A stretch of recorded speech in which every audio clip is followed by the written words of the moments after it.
I want to jump to the straight line for a second. For those that don't know maybe what that is or what that means, can you break that down and explain that for a quick second? Sure. So the straight line, that's the actual sales training aspect to what I do. And I think it's probably the most well-known system in the world. It's been, obviously I'm gonna have the benefit of a movie where Leo DiCaprio is with my logo straight line in the background, sell me this pen, right? But what the straight line really is, it's a backwards way of looking at selling. Meaning rather than saying, it's like, okay, I'm standing at the front. What do I do here? I got to close this person. It's imagine a person that bought. What would they have to hear? What things would they need to know? What would they want to see before they said yes? So you say, what elements have to line up in another person's mind to get them to say yes? And when you have experience this, you'll quickly find out there are just a few things, it's not a million things. There are three things, core elements that must line up in every person's mind before they buy a product. And then there are a couple of ancillary things as well for the tougher closes. So that's one part of it, is what are these five core elements that must line up? What are the things you have to say to essentially get them to line up? So the straight line, essentially, imagine it's the shortest distance to 2 points is a straight line, right? So the philosophy is that at the beginning you have the open, at the end you have the close, and the straight line represents the perfect conversation. Imagine like an objectionless close where the person was a lay down. They were almost pre-sold before you ever opened up your mouth to speak. And as a salesperson, if you knock on enough doors or make enough calls, eventually you're going to find people who just, oh yeah, great, oh my God, they're almost pre-sold to the easiest closes of all. So that represents that perfect straight line sale, an objectionless close where the prospect agreed with everything you say. And the only problem is that those are few and far between. In the real world of sales, people have objections, they have questions, they interrupt you, they cut you off, they have concerns. So you as the salesman want to keep them on the straight line. They want to go off the straight line. So what we have is this methodology that gives you boundaries above and below the line of how far the conversation can stray off of perfection before you lose control of the sale and start spiraling off to what I call to Pluto, where you're talking about the price of tea in China or things that have no relation to the sale, or down here to your anus. Not a good place for salespeople to be. The point is that what I realized, there was this magic moment I had when I couldn't get my guys to, this is 30 years ago, right? When I was trying to train my first 12 salespeople, and I was already teaching an amazing system. It didn't have a name, but I was a great sales trainer even then. But I had switched from selling average moms and pops to the richest 1% of Americans. And the sale was infinitely harder. So it was a really tough sale. So the system I was teaching, the old one, yeah, it was good enough to close average moms and pops. But take the same type of sale to super rich, the system broke down, it collapsed. So I had to invent a new way of training salespeople, because here's what was happening. I was calling the same, and I was closing 50% of the people I spoke to. My junior partner, Danny, was calling these people. He was closing 30%. Yet my 12 average kids who had barely clawed their way out of high school, they were closing zero. Same leads, same script, same phone calls, selling the same product. I'm closing half, they're closing zero. I couldn't understand it. And that went on for a month. And I finally cracked the code in this one evening, and I realized what it was something very elemental. It was really simple, actually. What it was, and it's easy to learn, is that I had a certain way of talking, a certain way of looking, a certain way of the energy I exuded, that literally from the first few seconds of the conversation, when I get on the phone with a prospect or face to face, they would perceive me in a certain way. And based on that perception, which was that I was sharp as a tack, enthusiastic as hell, and an expert, most importantly, an expert in my field, they'd say, wow, this is not the average bear, not the average guy. And they'd say, this is an expert, and they would defer to me. They would let me control the flow of the encounter. Because what we do, we've been conditioned since we're yay big to defer to experts. We let experts guide us. We seek out experts to solve our problems. So by getting yourself into that position where you're perceived sharp, enthusiastic, an expert in your field, people defer to you. And once they do, they essentially hand you control of the sale. Well, guess what? Now you can start lining up the elements in the same way every time. So I had this philosophy. I said to my guys, don't you get it? Like every sale is the same. And they were like, what? Like, how could every sale be the same? I'm like, guys, every sale is the same. See, to me, because I was taking control, I can move it down the same path every time. Yes, people have different needs, different values, different pain points. They say different things, but the same core elements must line up in a prospect's mind before they say yes. And with the straight line system, once you're in control, you can then line those elements up in the same order every time. It's almost like picking the lock of a safe. The way you crack a safe cracker cracks a safe. He puts his ear, spins it one way, click, he hears a number. Does he try to open the safe? No, he knows there's more numbers. He spins it the other way. He hears the second click. Spins it the third way. Here's the third click, and then he tests it. That's when you ask for the order. If he got all three numbers right, the safe opens. If it doesn't, what does he do? Oh, damn, it's uncrackable. No, he goes back to the beginning and he tries the three numbers again. So with the straight line, we have a very similar tactic we call looping. We loop back and try again. And every time you essentially run these patterns, you're cracking these numbers of his buying combination. You ask for the order is essentially seeing if the safe will open, and when it opens, victory. That's the shortest way to explain it. And it's so simple to learn that when I teach it to companies and to people, like they have these about 30 or 40% uptick in close rate in a matter of days. That's just in days, and much more after. It's a very simple system. And the reason it's simple is because it had to be, because my guys were basically morons. They were not NASA scientists. They were kids that barely graduated high school. They came from poor families. They could barely walk and chew gum at the same time. In the movie, it was very accurate. They were that fucking dumb. All right. So because of that, I had to invent a system that was so simple and so intuitive, so easy to learn that even a moron could learn it because they were morons. Bottom line. Yep. Well, I mean, and I love how simple you make it, right? Getting in control earlier, following the straight line. If they give you an objection, obviously you're pivoting back. I mean, it makes a ton of sense. That's one of the things that I'm glad we're covering, because the theme of 8% Nation is that 92% of insurance agents fail. Well, the 92% that fail, the most common thing that we hear from them that they have questions on is objections, and being able to overcome objections, and objections just startling them and scaring them, and so I love that you're addressing that. Remember this. So that one little point here is that objections are smoke screens for uncertainty. When someone says to you, let me think about it, or let me call you back, that's very different than saying, no, I'm not interested. See, no means no. In my mind, no, I don't want it. As a salesperson, there's one thing everyone here takes away from this outside the critical importance of being in control of the conversation, is that as a salesperson, as a top producer, your job is not to take the word no and turn it into yes. That's not how salespeople make their money. I don't turn no's into buyers. I turn let me think about it into buyers. I turn bad time of year into buyers.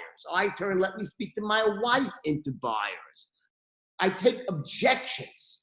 It's very different than no, I don't want it. I'd rather knock on the next door, make the next call. I'm not trying to convince someone to buy something they don't want or need. I want people who need my product, want my product, can benefit from my product, right? But they are skeptical, and as they should be.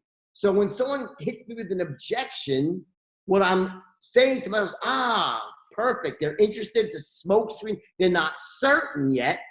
So I will answer the objection, whatever that objection might be. But by answering the objection, all I've done is given myself the right to speak more. So, if someone says, I want to speak to my wife, and I have an answer why, well, you really don't need to speak to your wife, blah, blah, blah reason why.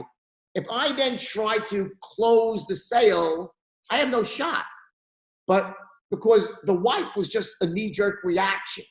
Okay. Now, in some industries, maybe they actually do. So, you can. So, in some cases, probably not the best one to use. Better is let me think about it. All right. Let me think about it means I need to think about it to become more certain. So, someone says, let me think about it. I will answer the objection, but I'll never ask for the order afterwards. I answer the objection and then loop back and create more certainty about the product, about myself, the salesperson, meaning that I'm trustworthy, dependable, you want me in your life for the long term, the company that stands behind, in this case, the insurance product, and then I will ask for the order. So an objection only gives me the right to speak more. When I answer, the answer to the objection, the rebuttal, gives me the right to speak more. It's when I say after that, that's going to get the job done. That's good. That's really good.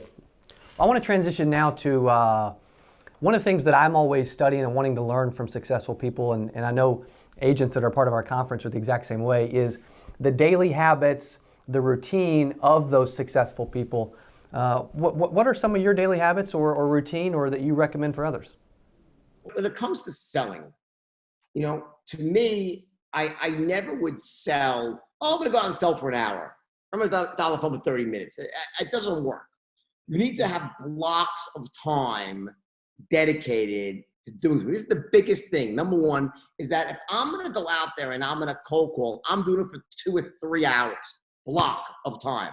I'm not going to do it for 20 minutes. I got free 20 minutes to make a few cold calls. If I'm going to go out to knock on doors, I'm going out for 6 hours, whatever that amount of time is, I set a time. Number two, here's a big one. I don't ever take good days and use that as an opportunity to stop early.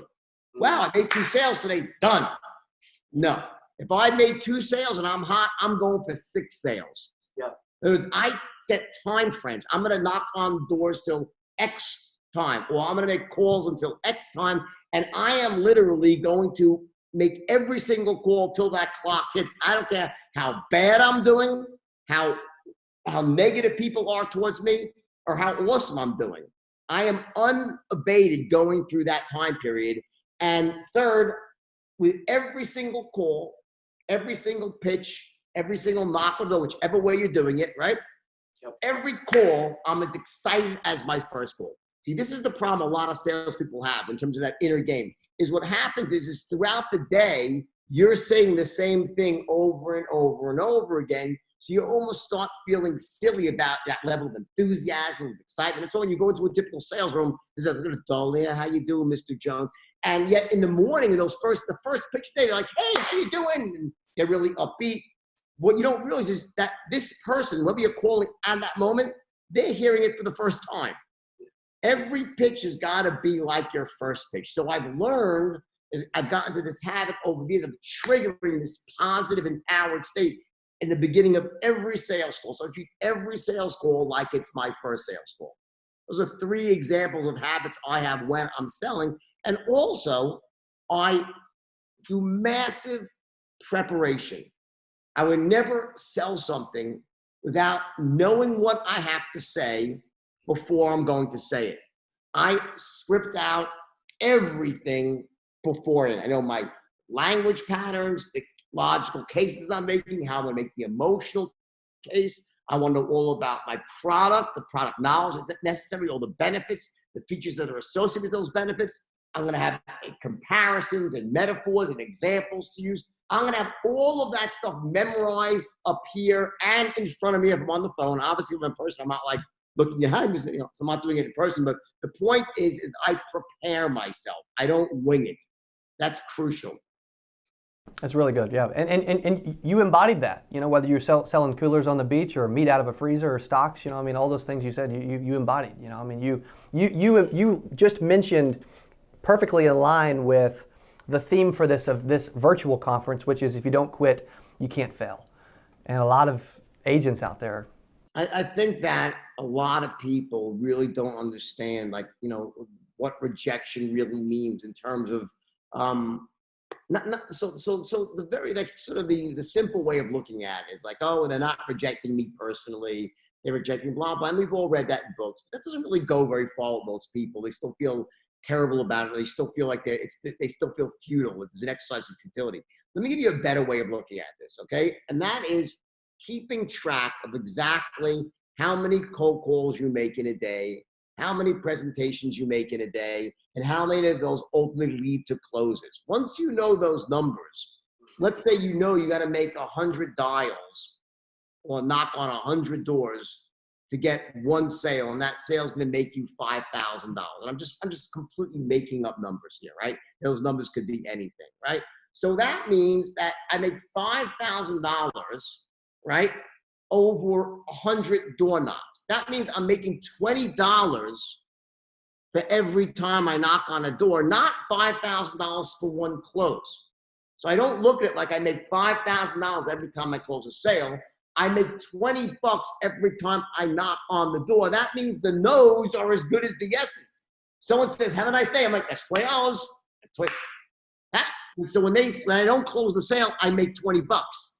Every call's 20 bucks, 20 bucks, 20 bucks, 20 bucks. Rather than saying I'm making nothing and I only make money when I close, it's not true, because it's just simply a numbers game. Once you know your numbers and you really keep track of it, you realize, hey, if I knock on hundreds, I know I'm going to eventually close a sale. It might take me to the 98th knock or call, might be the 50th, might be 300, but I'll close 3 at once. But those averages work. So once you do that, you can start attributing a dollar value to the people who don't buy from you. And that's a really, really empowering way to look at things. You just heard it from the wolf himself. If you don't quit, you can't fail. You know, only 8% of insurance agents succeed in their first 3 years. What's your thoughts on that? What does 8% mean to you, and how can the 92% become part of the 8? The 8% means you're not being trained correctly or onboarded correctly. Listen, there's no doubt. I wear 2 hats. I recruit for companies and I help salespeople get jobs, right? So there's no doubt that if I test people, you get people with higher aptitudes or lower aptitudes. What I will tell you is that the great equalizer in all this is the straight line system. I could teach someone the straight line system was a very low sales IQ and scores very poorly on a test, and then I'll retest them and they actually will score the exact opposite. It will dramatically raise their competencies and change their beliefs, because those two, what very few people don't get is that your psychology and your skill sets, they play into each other. They're very much interrelated, because when we think we're great at things, we actually work harder at them. We enjoy them more. For example, when, it's one thing to try to motivate people saying, you're great, you're capable of greatness, you're going to achieve, just work hard. Like the problem most motivational speakers is they just motivate. They focus on the inner game of success. The problem is if you motivate people to work really hard, go out there, kick ass, but you don't give them the tools to succeed, they get negative results. Those negative results reinforce limiting beliefs. So what happens is, like when I had all these kids that come to me and they were never successful for me, they never made a lot of money. But then they say, wait a second, I'm looking at all kids who are just like me, all making over $1 million a year because they learned the system, they learned the straight line. So they called the straight line system the great equalizer. It equalized you with people who were better educated, had more natural ability, but by learning the system of influence and persuasion, it equalized you. So if you're in that 92%, you don't have to be. Sales is a learnable skill. It takes work, dedication, and mindset. But once you possess the skill, guess what happens? You start saying, wait a second, so my past results don't necessarily have to equal my future results. I didn't know this. When you learn this skill, it's powerful. And you sound better. And people will remark saying, wow, you sound really good. And you start to gain that self-confidence, and it feeds on itself, and actually changes your own belief systems about selling, about persuasion, and about your ability to succeed in that landscape. So it's a huge plus. That's the first thing I do. I literally learn a straight line and master your craft. The rest of it is going to become really easy once you do that. In fact, I'm giving it, and by the way, because of the corona, I normally don't do this, but I'm giving everybody a free training here. So on this call, I'm giving you guys a free module. I have a very high-level, robust corporate training program. So on this, everyone here, this is free, and it's not the sort of free where you have to enter your credit card free. I mean, it's just fucking free. That's my gift to you, okay? There's no catches. So enter your credit card. I hope you forget about canceling. No, it's not that. It's just free. So if you go to my website, jordanbelfort.com/8% you can get this training for free. It's powerful and it's life-changing. Wow. Thank you for doing that, buddy. That's huge. That means a lot, man. I got one last question for you. I'm big on goals. You know, I write down my goals every day. What's JB's goal, man? What's your goal now? What's your end game? What's your big goal? My goal is to really build the largest recruiting agency in the world right now. And I believe that there is going to be such massive, I'm sorry to say that I believe there's going to be massive unemployment that's going to stay for a while. I don't think it's going to be this wild, instant V-shaped recovery. I believe one day we will achieve our past glory here, but I think there's going to be some pain. The beauty is that salespeople who know the straight line system will always be able to get a job and always make a lot of money.